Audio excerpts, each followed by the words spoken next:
मित्रों, इतिहास हमें एक अत्यंत भयावह सीख देता है। प्रथम विश्व युद्ध केवल एक गोली से आरंभ हुआ था। ऑस्ट्रेलिया के युवराज की हत्या हुई और देखते ही देखते संपूर्ण विश्व युद्ध की अग्नि में झुलसने लगा। आज 100 वर्ष बाद परिस्थितियां भिन्न अवश्य हैं, परंतु संकट आज भी वही बना हुआ है।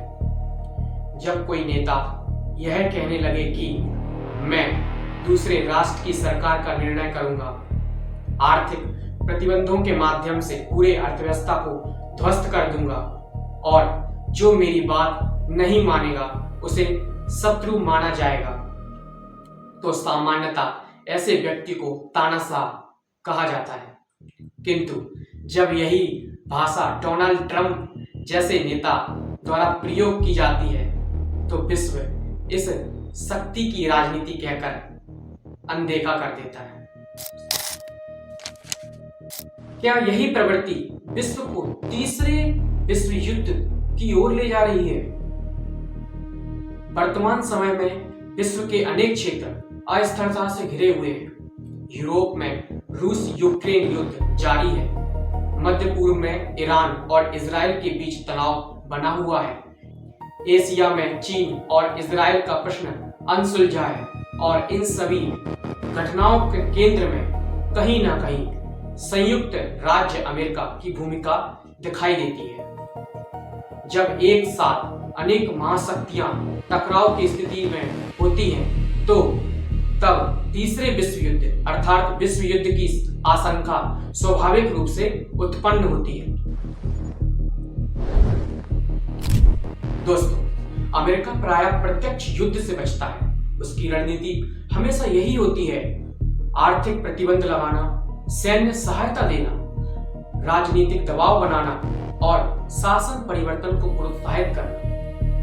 इराक, लीबिया, सीरिया और बांग्लादेश इसके उदाहरण हैं। यही नीति आज भी विभिन्न क्षेत्रों में अपनाई गई है, अपनाई जाती है।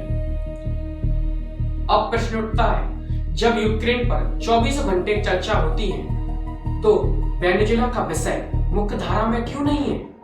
वेनेजुएला के पास विश्व का सबसे बड़ा तेल भंडार है।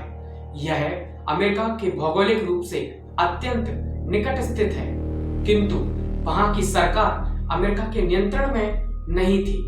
यही कारण है कि वेनेजुएला पर लगातार आर्थिक प्रतिबंध लगाए गए थे।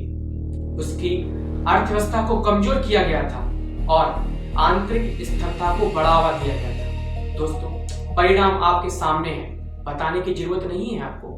डोनाल्ड ट्रंप के कार्यकाल में वेनेजुएला पर दबाव अपनी चरम सीमा पर था।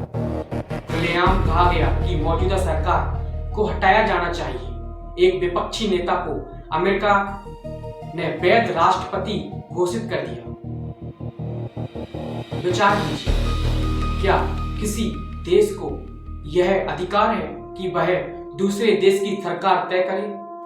यदि यह कार्य रूस या चीन के द्वारा किया जाता तो इसे अंतरराष्ट्रीय आक्रमण कहा जाता, किंतु यह अमेरिका करता है तो इसे कूटनीति का नाम दे दिया जाता है। आज का युद्ध द्वितीय विश्व युद्ध जैसा नहीं होगा। यह होगा आर्थिक युद्ध, संसाधनों का युद्ध, प्रतिबंधों का युद्ध और साइबर युद्ध। इस युद्ध में गोलियां कम चलेंगी, परंतु आम नागरिक अधिक प्रभावित होंगे। वेनेजुएला जैसे देश इस नए युद्ध के मौन रणक्षेत्र बन चुके हैं। प्रश्न का उत्तर स्पष्ट है। तीसरा विश्व युद्ध आज नहीं है, परंतु परिस्थितियां चिंताजनक अवश्य है। जब तक संवाद जीवित है, तब तक युद्ध को टाला जा सकता है, किंतु यदि शक्ति और प्रभुत्व की राजनीति जारी रही तो इतिहास स्वयं को दोहराने में देर नहीं करेगा।